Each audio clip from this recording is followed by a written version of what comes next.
Okay, TikTok. So I have some thoughts about Keith Lee. There's some good, and then there's some bad.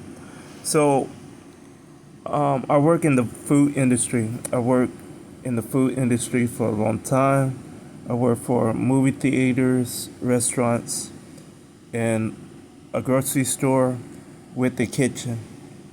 So um, I understand like a lot of stuff about food and service and ratings. Period. I understand that.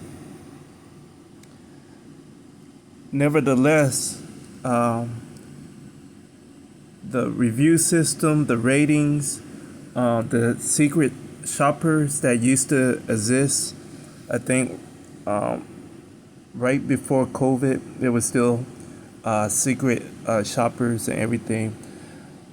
Um, all that was often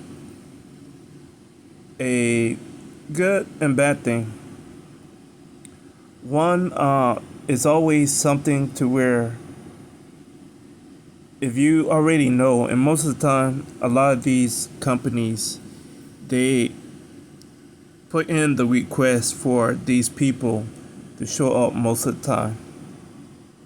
So even if it's not, like a secret shopper or your executives or investors or whatever, they have people that would tell them in advance what's going to happen and who need to be on staff and everything. So um, for them, that restaurant, to do that to him, that's sad, especially if it's like a black owned business. And yeah, you just can't do that to black people, and you can't do that to anybody. I know everybody that's black have been in the situation to where you went to a bar, a club, a restaurant, and your service was poor. And it was poor for a reason. It wasn't like, oh, I don't want to talk to you, I don't want to serve you, but no, you are ignored. Like, you are isolated and you're not being catered to. Like, you're not there. And even if you in the past been to that place and you had like what you thought was a favorite bartender or waitress and some other people there at the time, and you sworn and thought that you was a regular enough to where you get certain type of service going during that period, when other people are there and other people that you haven't seen that work there, and all of a sudden nobody knows you. Um, that's wrong. That's awful.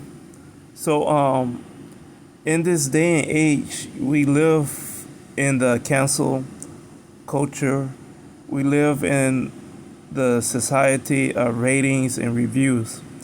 This is the hardship. This is the hospitality, one welcome in and one welcome out. So it's not, a surprise that people that are a part of consumer um, reports are, telling their peers and people what they think about a place. Um, my aunt used to do something similar when she was younger for the city of Houston, and it's interesting, and it's something to where you easily um, abuse your power and sometimes she would do that. Other than that, sometimes it's like, some people, some places just don't like black people. During that time, and even still now, um, so the pro is, uh, the reviews. Here in Houston, we grew up on Marvin Zindler. Marvin Zindler used to do a lot of restaurant reports, a lot of reports, and he was big on slime in the ice machine, rat dropping. Like he would be there before the city, he'll be there with the city, and he'll do a follow up without the city. So the thing is, his reporting style, his name throughout Texas meant something. Like if you had him do your restaurant and he gave you a blue ribbon, like you made it. You gotta consistently keep up with it because he'll visit you often. Like it wasn't like, oh, everything is all clear. We could carry on with like the chaos that we was doing in the kitchen. No, he'll follow up. So I understand the pros. Period. I work in the kitchen, and there's layers in the kitchen that I work at. There's layers of oversight and audits and inspections. Nevertheless, it doesn't mean that everything is still being followed according to the guidelines. So, and it's up to us as co-workers to put, pressure on our other people that we work with and our managers, because most of the time the managers, they tend to lose sight. Sometimes they get too busy, too in a rush, and they make mistakes to where it's like, hey, do ORT do audits often, because like this is a problem. We shouldn't have this. We shouldn't have that. So a lot of mistakes are being made in the kitchen when it's a constant certain amount of people in and out, and the routine and everything is jumble up from day to day with people rearranging like almost everything. Like you think you might have something set perfectly, somebody might need like a speed rack or a holding cart. They'll take everything off the cart and not put it on something feasible on the shelf or on another cart properly, and they'll just leave it on top of stuff that it shouldn't be on top. Like you shouldn't have uncooked food on top of product that is ready to go. But a lot of that is like the back story of a lot of issues that go on with the front of the house situation. So the front of the house, maybe the stuff that Keith Lee is like interested in versus the food quality. Like I'm pretty sure a lot of his reviews is like average when it comes to the food. You can always often taste certain ingredients often with everybody food, and it's like average. There's nothing impressive. Secret recipes, no, it's not a secret recipe. You taste and you smell, at least when it comes to me with certain dishes. But I'm pretty sure his thinking, his whole process is built around that customer service part, where you're making that extra effort for the service.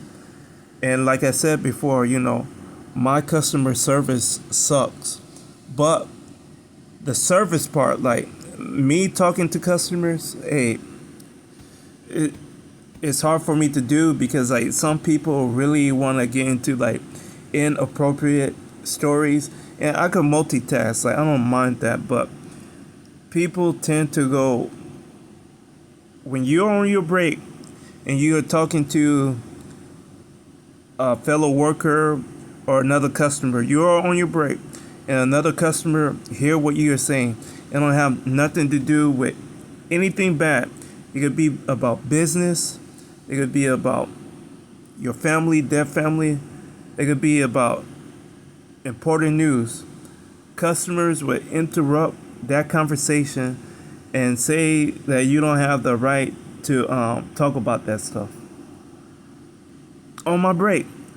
But if I'm in line, or if I'm working and serving, either in the chef case or at salad bar or at the coffee bar, if I'm working and if a customer is talking to me, guess what? They would be like, "Hey, hurry up! Hey, um, I heard your conversation." It's like a little bit of everything. Is like people are gonna be mad. People are gonna be like, "I want to tell you my life story next." So it's like I can listen, I could work at the same time, but I'm pretty sure other people don't want to hear the same thing. So that's why I always say,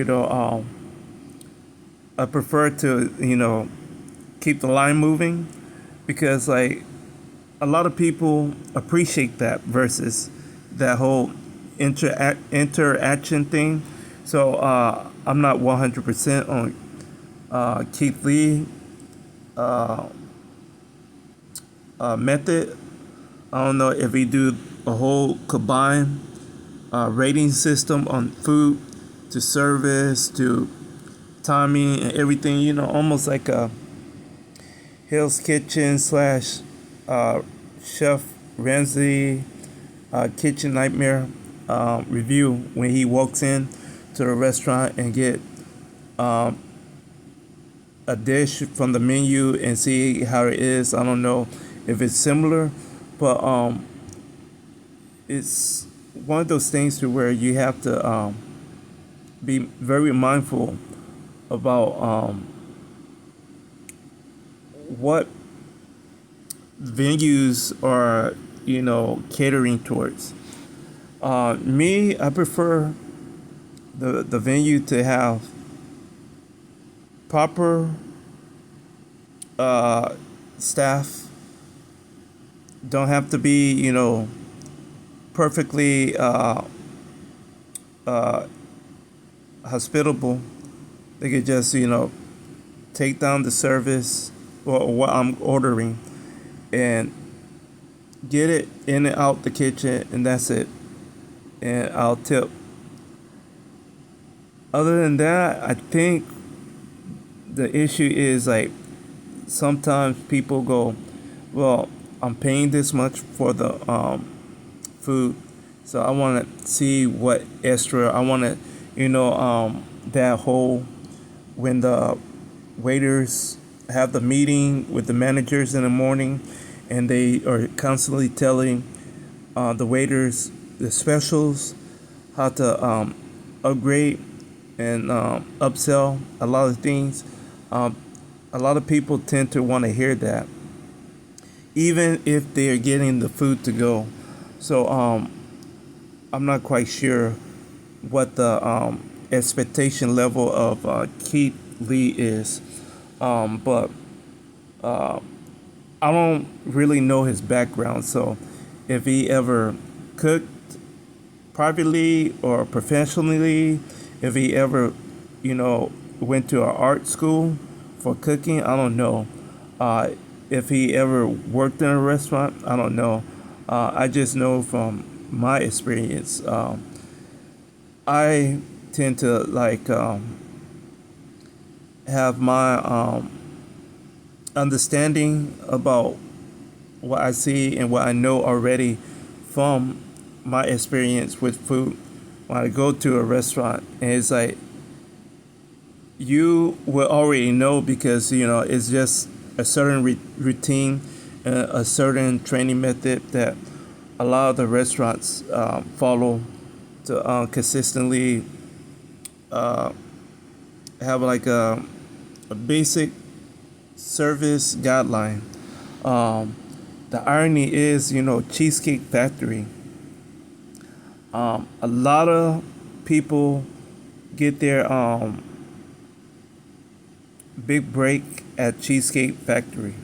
So I don't know why women don't want to go to Cheesecake Factory when if Cheesecake Factory wasn't there, a lot of these other restaurants wouldn't be even close to good enough or even around because like I've been to so many restaurants and worked with so many people and been on so many interviews to where I told people that I worked with somebody and they go, "Yeah, I worked with that person at the Cheesecake Factory like so many years ago." Wow, they your boss? I'm like, "Yeah, they my boss." So Cheesecake Factory um is like a um somewhat of a staple in the industry. Um, I think in the Houston market, I think another staple would be Cheesecake Factory, and it used to be EC's. Like EC's, when EC closed, uh, the workers flooded everybody restaurant, everybody hotel. Even though most of these workers, they basically already had 2 to 3 jobs, and so the EC workers was already everywhere. My job, Central Market, when we first opened, I want to say like man, probably 60 to 70% of the workers was from ECs, and I was like, I want to, customers and workers always talking about ECs. I'm like, I gotta go see this place. And at the time, there was one on Post Oaks in Uptown and one off of Bel Air. And so I went to the Uptown one, and it was crazy because like um, I go there, walking through the setup, and I'm like, wait a minute, this is it? It's like it's like a convenience store slash cafe, like a little cafe lounge setup with a food service case, a bakery, a produce area, and a coffee bar. And I saw one of my regular customers from Central Market there, so I was like, let me, leave this place because I'm not here to conversate or to be questioned. Like, are you here for a job or what are you doing here? You know people here too? It's like, no.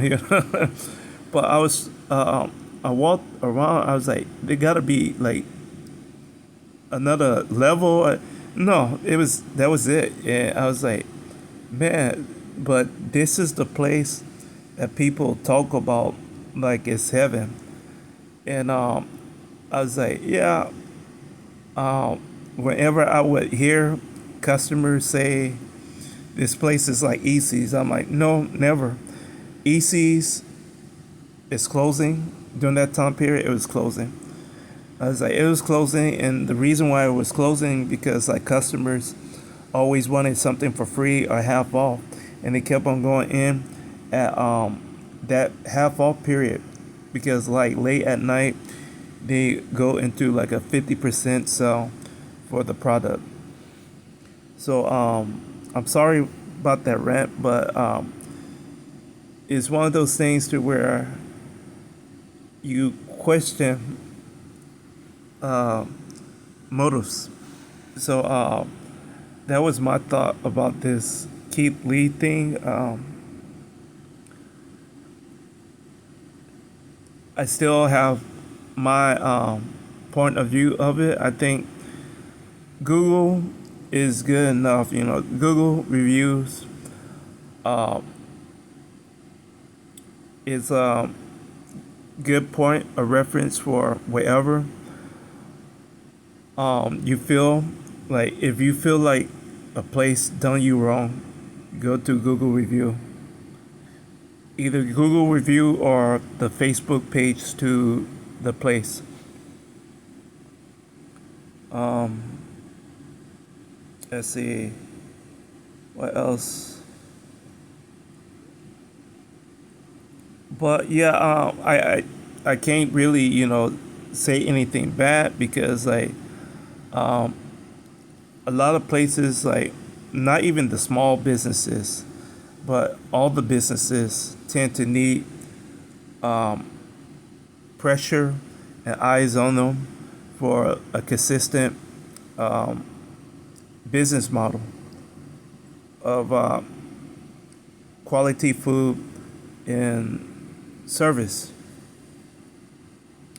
Other than that, it'll be cool if we did something in Texas and at one of the stores that I work at, or in any restaurant in Texas or Houston. And but I think the problem with like our market, like Houston, is a heavy saturated food service restaurant. Everything, it's heavy with a lot of food, various different types of food. And um, Keith Lee review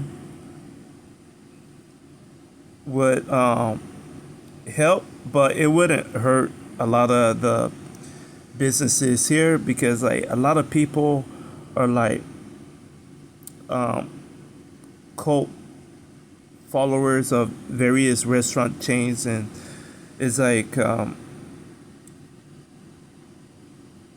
it's up to the stomach of that person. There's like a famous Mexican restaurant that I live in front of, and I have a coworker that husband been he's like one of the managers there. It's like a famous restaurant, and he been there for a long time. Good food, but the problem is, certain foods just makes me sick, and not just that, but it's like uh, a bitter taste to certain dishes. I'm like, it could be two things, and I hope it's neither, but it could be both. And I'm like, I know techniques of preserving food and holding food, and it shouldn't be food left that long for you to pick up a certain taste or flavor. And I'm like, I have a feeling that this place is holding certain types of food too long, and they're using a certain type of preservative to lace on top of the food, and it's like noticeable to me. So I stopped eating at the place. I'm just like, how is it? I see the food truck. I'm like, I see these trucks, the their order trucks all the time. So I'm like, how is it they are, holding food for a long time? I don't know, but it's something that I noticed, and I was like, well, I'm not gonna eat there no more. There's literally several more Mexican and Tex-Mex restaurants and food trucks around. I don't do the food trucks. I'm tempted, but again, it's like very risky because like I know what goes on in the kitchen, and I'm like I see people handling food all the time, so I know a lot of people have it right off the bat. You know, it's one of my pet peeves when I just like take the time to watch somebody and it's like, nah, I can't do it. I'm like, I already know. And I have this problem like when I go get my donuts and everything, I look at, I'm like, oh man. I'm like, I don't want to be the bad guy. You know, sometimes you gotta be the bad guy. It's like, sir, you just touch your phone, touch your headset, touch the register. You got gloves on, and it doesn't mean that you can touch any and everything in the food with the same glove that you touch every, you know. And sometimes you have to be that way. It's like, where's their managers? Who training these kids? And literally, some places, shout out to River Oaks Donuts. Some places literally hire high school kids, and they tend to not consistently handle certain things properly. So it's like I don't really do their donuts no more because of that. I used to love donuts. The crazy thing is the worst donuts that aren't good for you, but taste wise and everything else are great. Dunkin', Dunkin'. I go to Dunkin', and they perfectly handle the stuff and change stuff, and I'm like, it don't take much to properly handle food and move on to the next customer. Um, the same thing at my job. Like, uh, I've seen better days. Other than that, is like customers just got to get on workers and managers about uh, other people changing the gloves. Central Market is not too big to fail. Even though there is a thing, not, I mean, too big not to fail, but yeah, just complain, you know. And I have had complaints about me changing too many gloves, and they go, "No, you don't have to do it." I'm like, "I have to." I'm like, "You realize I'm getting ready to cut a avocado with dirty gloves, so most likely there's a high possibility of the avocado flying out my hand and me stabbing my hand with dirty gloves because I'm taking your advice." I'm like, "No, thank you." I tell people that. I'm like, "You realize what I'm doing. You saw what I did before with the um, food that I put into the salad. So I have to." And not just that, but food allergies. People just don't understand the overall process and pressure of working around food because um, people are often trying to always get something for free all the time, and it's like it's a pain, but and you don't get used to it. I worked at my job for a long time. You don't get used to it, and it's like you just remember the customer, and before you end their service, you ask them, even though they'll be back. You look at them in the eye and you ask them, "Hey, is this it? Are you sure? Can I do this? Are you sure?" And what's gonna happen is you check. They're gonna come back when you're on your break, or when you're on the other side of the floor. They'll come back and they'll ask the next person, and it's just something that you remember and you pass it along to your coworkers about stuff like that. But I think he's doing uh, a good thing, but at the same time, it could be, you know, wow, it could be leverage to the point to where um, he could easily put people out of business without, having a proper understanding of their business model, business operation, a lot of stuff, like if I was ever a person that did reviews on certain places, it would be a several day event. Go in back to back days, 2 to 3, maybe even 4 days. Mismatch orders and gauge it from that point. And not just that, but maybe even keep the same order. It's just one of those things to where you have to, have a understanding of the baseline of what kind of service you expect, what kind of service you get, and then you go, okay, let's see if they get better at it, or if this is just a regular thing that keep on happening. Because me, like, when I tend to get customers and maybe they go, hey, I haven't been here a long time. Do you do this? Do that?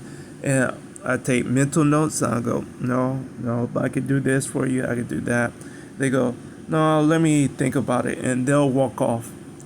And they'll probably come back the same day later on, ask maybe the same exact question to another coworker.